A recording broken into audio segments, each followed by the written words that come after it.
It's not the load that breaks you down, but the way you carry it. This is a quote by Lou Holtz. And let's be honest, I believe most of us have encountered situations before which beautifully lend themselves to questioning whether there's something true about this quote or not.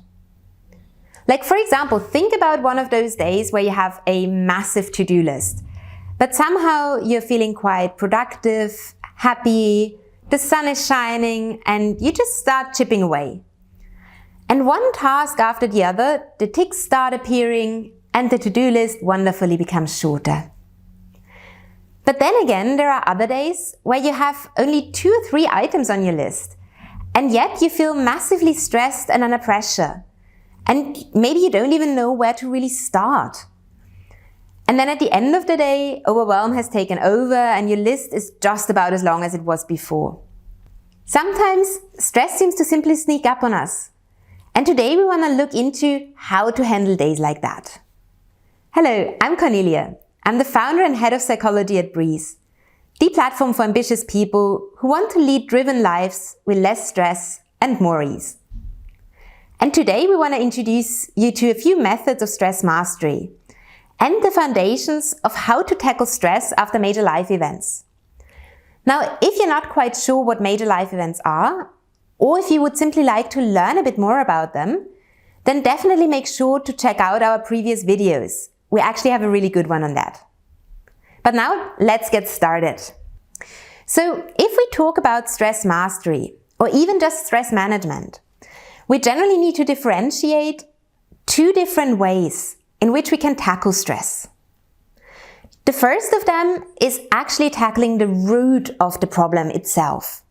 So in this case, we're diving in deep and we're really trying to remove the source of the distress, the so-called stressor. However, this is not what we're going to be looking at today. Today, we want to focus on the second method, which would be alleviating the symptoms. Now, don't worry, if you follow our channel, you will definitely learn enough about how to master stress by tackling the source of problems. However, sometimes it might just be easier or even quicker to address the issues that are in the room right now and to ease them first by balancing out the stress you're experiencing. And then maybe you want to dive into the deeper end later on. Now, in order to be able to do that, we actually need to be aware of the many different forms and shapes that stress can appear in. Because only if we can recognize our own levels of stress, our own symptoms, and our own issues, only then can we really intervene effectively. And today I want to share with you a few different examples of how you can recognize if you're stressed on these different levels. And I also want to illustrate different interventions that you can take and that can help you keep control over your stress. Right, so the first level on which we sometimes recognize our stress is the physical level. Physical level means stress can actually manifest itself in our bodies. And there are actually many different ways in which that can happen. Starting from things like headaches or muscle tensions, muscle twitches. But it can also move into less well-known physical symptoms, such as skin irritations, for example. And of course, if you feel stressed and under chronic stress over a long time, or if you experience very severe stress, such as in trauma, physical symptoms can also get more severe. In that case, should this apply to you, please don't hesitate and go see a medical professional. They can help you best in that case. But back to our smaller physical symptoms. One of the first physical reactions that we often notice are muscle tensions. So let me just be very personal from my side. One of the first signals I get when my body is stressed is that I actually wake up with clenched teeth in the morning. So I tend to clench my jaw if I get stressed. And if I keep going and pushing without giving myself a break to actually tackle my stress, then quite often the next muscle that tenses up is my fists. And I seriously sometimes notice that in the middle of the night, that I will have clenched hands and they're starting to form fists without even me noticing, a lot more often than usual. And while all of these signals might be uncomfortable, Like, for example, the clenching of my teeth sometimes actually causes them to hurt in the morning.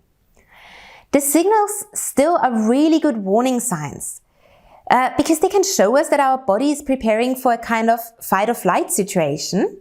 And in its essence, that is where stress comes from. And please don't get me wrong, not all stress is bad. And I know I say this a lot in videos, but I say it a lot because stress is a healthy function of our body. If our life is in danger or if we need to react to a one-off dangerous situation, we need stress. It just becomes unhealthy if the stress is exacerbated or if it is too strong or if we experience it over a long period of time, as for example when stress becomes chronic. Now back to the muscle tensions. So this could be one of the first signs of physical stress, physiological stress. Another one could be muscle twitches. Now again, from my personal experience, if I'm under severe stress, I might notice that my eyelid starts twitching. And for me personally, that's a warning sign that I really need to change something. I need to adjust, I need to take a break, and give my mind and my body some rest. Now last but not least, one very frequent symptom is headaches. So a lot of people get so-called tension headaches. And again, these are a sign that the system is experiencing stress. Okay, so what can you do to alleviate the physiological symptoms of stress? Well, first and foremost, don't ignore them. If you're experiencing symptoms, your body is trying to tell you something, and it's urging you to listen. Now, of course, you can accommodate your body by, for example, focusing on things like getting enough sleep, drinking enough water, getting some movement in, maybe some sports, or even just some slight stretching or yoga, maybe some meditation. All of these elements can help you and your body relax. However, please don't use these methods alone. Otherwise, all you might do is soothing the pain without actually looking at the wound underneath. So make sure to ease your body, but at the same time, definitely go into deeper inquiry and try to find out what the underlying causes for your stress are. That's where the deeper change and transformation can happen. Right. Now the next type of stress, or the next level in which stress might manifest, is the mental level. You're trying to go to sleep and suddenly all your possible problems pop into your mind. And it might really keep you from falling asleep properly.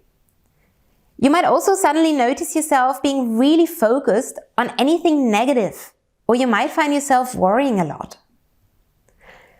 All of these are typical causes and symptoms of stress. And why is that? Again, this is not something naturally unhealthy. But actually, when we are stressed, our brain thinks we're in danger. And therefore, it is actively trying to look around for anything that could possibly hurt you or pose a danger. And hence it highlights everything negative that it can spot around you. And again, in survival situations, this is a very helpful and usually positive mechanism. However, if it's a case of everyday stress or stress after a major life event, it can actually increase the problem by kind of getting you into a vicious circle of worrying, stressing, worrying some more, stressing some more. And I guess most of us have been there at one point or another in our lives where you just keep spinning deeper. Now, what can you do to actually work against this? And that's a tricky one because, funnily enough, what we see quite often is that the more we focus on not wanting to think thoughts, the more we're actually thinking them. Like, just imagine if I now tell you, don't think about a really juicy, yellow, beautiful lemon. Really don't think about that. Well, chances are this is exactly the fruit that just popped into your mind. Because if I'm telling you not to think about a lemon, you will think about it. And a similar thing happens when you lie in bed and think to yourself, oh no, I really don't want to think about tomorrow right now. Or I really shouldn't think about work. So this kind of counterproductive behavior might really start to make you think about those topics even more. And what can you do about that? This is where science comes in. And actually a term that has gained a lot of popularity recently is mindfulness. But there really is a science behind mindfulness. What is that? So to give you a very simple definition, mindfulness is focused on staying in the moment. And the science of mindfulness researches on what that does for us. The idea of letting thoughts come and go rather than chasing after them. And this is a really beautiful method of actually keeping your mental stress in check. However, especially nowadays in society, it is not necessarily a skill that comes to us naturally or easily. So training your ability for mindfulness can be a really nice approach towards keeping better track of your mental stress. And there are actually many different exercises for doing this, starting with simple breathing exercises, typical relaxation exercises, or even guided meditations. A lot of it is out there. Now, if you would like me to show you some of these exercises at one point in a video, then please let me know in the comments. Until then, just one quick and easy intervention for you could also simply be to put on some calming music or one of your favorite pieces of music and to try and really focus on every word that is sung or every note that is played. With that, rather than focusing on your thoughts in your mind, you focus on the music itself. And that does not mean that you're not allowed to think thoughts. They are allowed to just come and to also just go.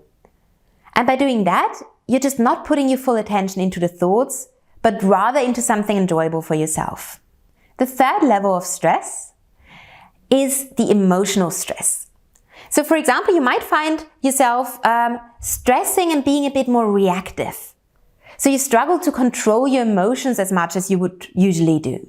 You might also notice yourself feeling a little more anxious without even knowing why.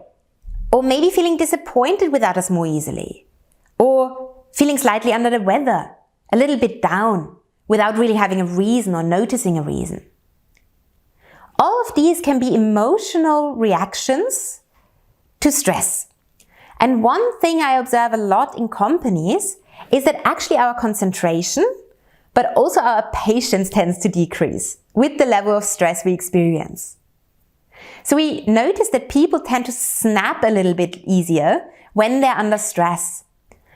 And if you notice any of these emotional changes in yourself, again, this can be a very important warning sign for you, that you're under a bit more pressure than is really healthy and good for you at that very point in time. Now, what can help you handle these emotional changes in times of stress? Well, to be honest, the first step is awareness. Once you notice that you might be stressed and that might be the reason why your emotions are slightly off, chances are that already helps you and offers you a little bit of liberation, a feeling of ease. However, actually compensating for your stress by doing some sports, maybe a little bit of meditation, or possibly even doing some journaling to get those negative emotions out of your system can be really helpful too. And if you feel like you're struggling with emotional ups and downs because of stress more frequently, then this might be a great opportunity for some coaching, for some deeper introspection, to actually figure out which emotions specifically tend to come up under stress and to maybe see why they might be suppressed in other times as well. And don't forget, with any of these areas and symptoms mentioned, and still coming as well, always make sure to also look towards the causes for your stress and alleviate or tackle the root of the problem at the same time while tackling the symptoms. Now, the final level that our stress manifests on quite frequently is in our behavior. And what does that mean? For example, you might find yourself gravitating towards more unhealthy snacks or unhealthy food when you're stressed. Maybe this comes from a lack of time, but sometimes it might actually come from an idea of rewarding yourself for your busyness. Or if it's not food for you, it might be something completely different, for example, procrastination. So if you think back to my very first example in this video, where I was talking about having a busy day but getting things done smoothly, versus sometimes having a day with just a few to-dos on our to-do list and still not getting them done. This, for example, could be a case of procrastination elicited by stress. So you can imagine there's this kind of fight or flight reaction where your body just freezes and you don't even know anymore how to start. Now, if you notice your stress manifesting on a behavioral level, the first step I would recommend to you is to really, again, inquire for yourself. Why? So with the food example, ask yourself, why am I gravitating towards unhealthy snacks? Did I simply not take the time to buy healthier options or to cook? Is it to reward myself? Is it kind of to balance out my frustration maybe? And honestly, I'll admit I'm sometimes guilty of that. Well, once you know the cause of your problem, it's of course a lot easier to intervene and change the behavioral response after that. And the same counts for procrastination, of course. Why am I procrastinating? Is it simply because the number of things I need to make happen feel stressing to me? Or is it that I don't really want to look there anymore because it feels overwhelming? Or possibly, is it just that the first step is unclear to me? And depending on what the root of your cause is, what really is the problem, it will be way easier to set the next step and to intervene fast and in the right point to help you overcome the stress. The tricky part is sometimes, in order to actually be able to inquire into the reasons for your behavior changes, you may need to slow down to actually be able to see. And that can be a challenge. So if you struggle with this, don't hesitate to get support.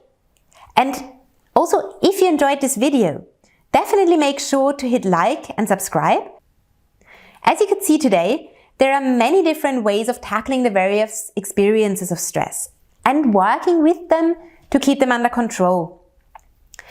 And while there are many different methods, including inquiry, sports, physical methods, emotional methods, coaching, and so on, one technique that comes up more and more is the technique of mindfulness that I mentioned before. So as I said, if you want to learn some exercises or get some experiences for that, please do let me know in the comments and I will make sure to create a video with content on it. And last but not least, please remember, this could only be an introduction video. I'm fully aware that some of the techniques presented might work great for some people, but not to 100% for others. And that is okay. Really, stress is individual. There is no one-size-fits-all solution. And so my attempt today was to give you a brief overview of the different types of stress that can manifest and how we can work with and around them. However, if you haven't found a strategy for yourself, don't worry. Try to slow down, look into the causes for your stress, and really tackle them at the root. And definitely do not be afraid to explore what fits you and your needs best. Feel free to make mistakes and learn from them, because that is really the best way to become a master of your own stress. Thank you very much for watching today. It was a pleasure having you here, and I hope to see you again soon.